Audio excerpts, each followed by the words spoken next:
ऐसे तुम्हें सांप सूंघ गया। ऐसी मोहिनी बातें करने वाला, इतना विशाल व्यक्तित्व, इतनी सरलता। लगता है बुद्ध का जादू तुम पर भी चल गया है। मुझ पर नहीं, महाराज बिंबिसार पर। वो बुद्ध के मुंह में फंस गए, हाथ जोड़े उनके साथ ऐसे बैठे जैसे कोई किशोर युवा अचंभित आंखों से ताकता हुआ प्रश्न पूछ रहा। घोर सर्वनाश। महाराज का तो बाद में होगा, उससे पहले कहीं हमारा ना हो जाए। सर्वनाश। श्रीमान मंत्री महोदय, कुछ अधिक बढ़ा चढ़ा करके तो नहीं बोल रहे हैं आप? महाराज बिंबिसार ने बुद्ध के अनुयायी होने का प्रस्ताव रखा है और उनके भिक्षुओं को भोज के लिए राजमहल में आमंत्रित भी किया है। कुलगुरु, आप अपनी चोटी संभाल कर रखिए, कहीं ऐसा ना हो कि ये आंधी जिसका नाम बुद्ध है आपकी चोटी जड़ से उखाड़ ले जाए। अर्थात हमारे महाराज बुद्ध के विरुद्ध में कुछ नहीं सुनना चाहेंगे। अरे वो बुद्ध जन जन को जो ज्ञान का मार्ग बता रहा है, उससे सबसे ज्यादा हानि हमारी होगी। एक अधिपत्य हमने बनाया, हम ब्राह्मणों को ब्रह्म ज्ञान का स्रोत माना गया। हमारे ज्ञान के बिना क्षत्रियों का भी कोई बल न था। हम दरबार में भी राजा से वशिष्ठ बने। वाणिज्य करने वाले तो सिर्फ अपने धन को बढ़ाते रहे, उनकी सोच वहीं तक सीमित थी। और शूद्रों को हम सबकी सेवा करने का सौभाग्य हमने उन्हें सौंपा।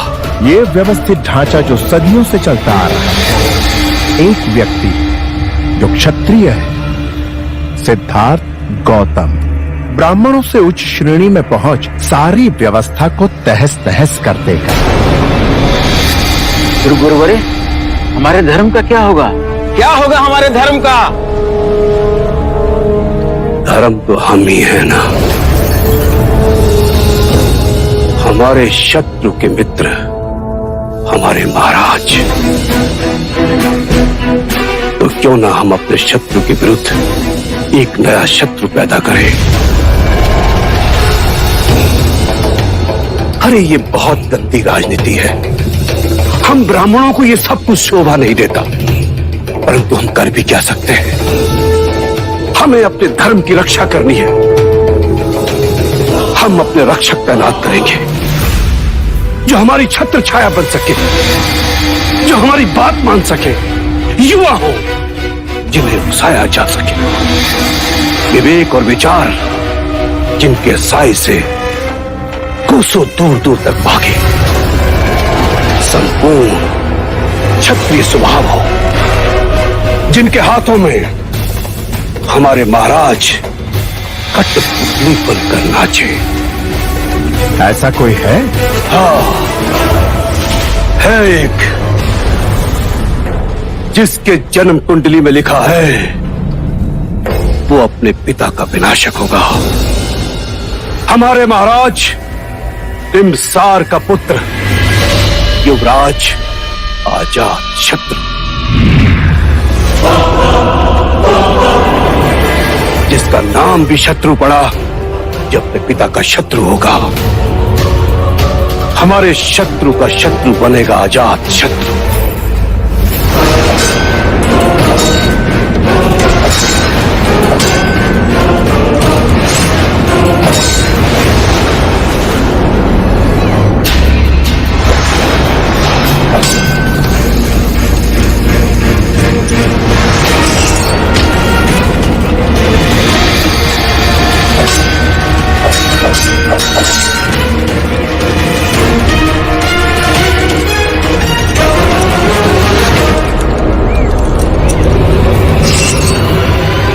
युवराज, महाराज ने आपको ताड़वन में उपस्थित रहने को कहा है। किस कारण विशेष से? महाराज चाहते हैं कि आप बुद्ध के दर्शन करें। मैं और बुद्ध के दर्शन करूंगा।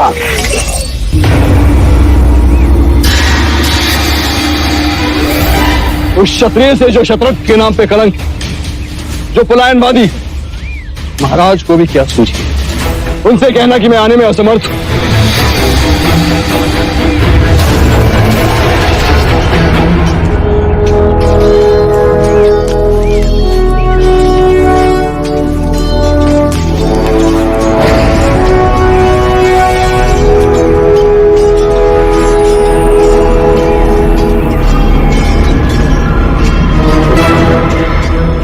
आज सूर्य पूर्व से ही उदय हुआ के कुलगुरु। वहां हमारे पिताश्री हमें सन्यासी के दर्शन हेतु बुला रहे हैं और यहाँ हमारे कुलगुरु हमारे दर्शन हेतु आए। युवराज, हम शस्त्र विद्या में कुशल नहीं, परंतु गुणी कुशलता को देखने का आनंद तो ले सकते हैं। हमारी तलवार की टंकार से बड़े बड़े कांप जाते हैं। युवराज, आपके शौर्य की चर्चे भगत से बाहर भी हो रहे हैं। आप केवल हमारी प्रशंसा करने आए हैं अथवा कोई कार्य।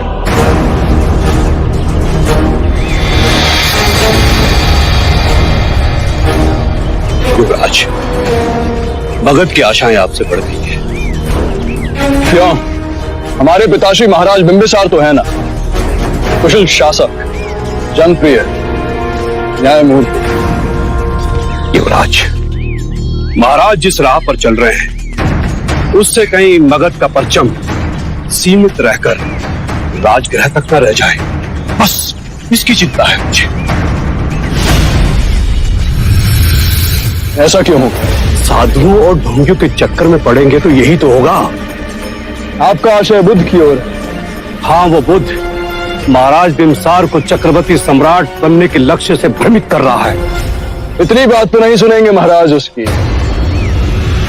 संकेत तो कुछ ऐसे ही दिख रहे हैं युवराज।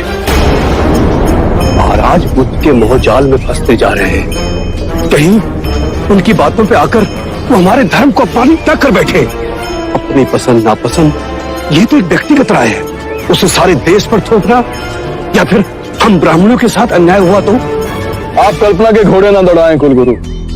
ये आप कह रहे हैं युवराज? अम्रपाली के कारण आपकी और महारानी के साथ कम अन्याय हुआ क्या? युवराज, संकट के बादल तो सिंहासन पर भी मंडराने लगे हैं। यदि बुद्ध के कहने पर महाराज ने संन्यास धारण कर लिया तो राज्य का क्या होगा? जिस राज्य के नाम से सारी पृथ्वी कांपती है तो टूट कर बिखर जाएगी जब राजगद्दी आपको मिलेगी।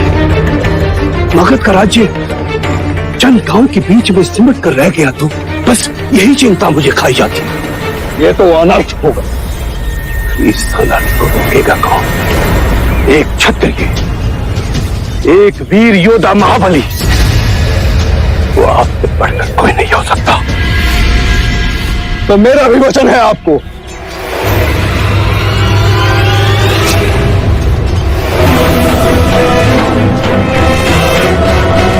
मगध का राज्य चारों तरफ फैलेगा। मैं चक्रवर्ती सम्राट बनूंगा।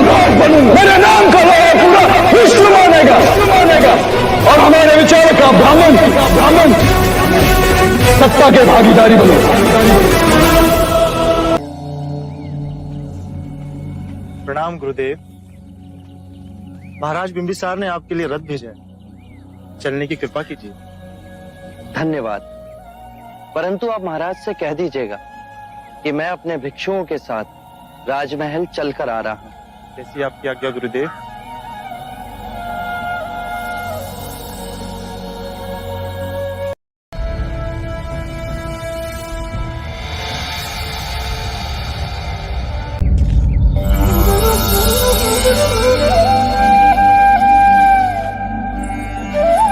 महारानी, बुद्ध आ गए हैं।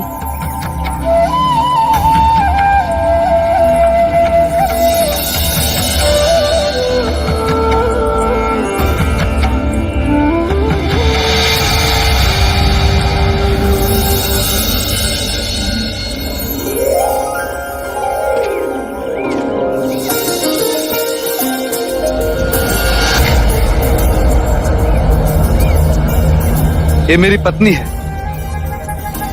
महारानी वैदी। ये मगध के कुलगुरु, सभ्यता और संस्कृति की धरोहर। मगध के सेनापति और मगध के महामहिम मंत्री आइए।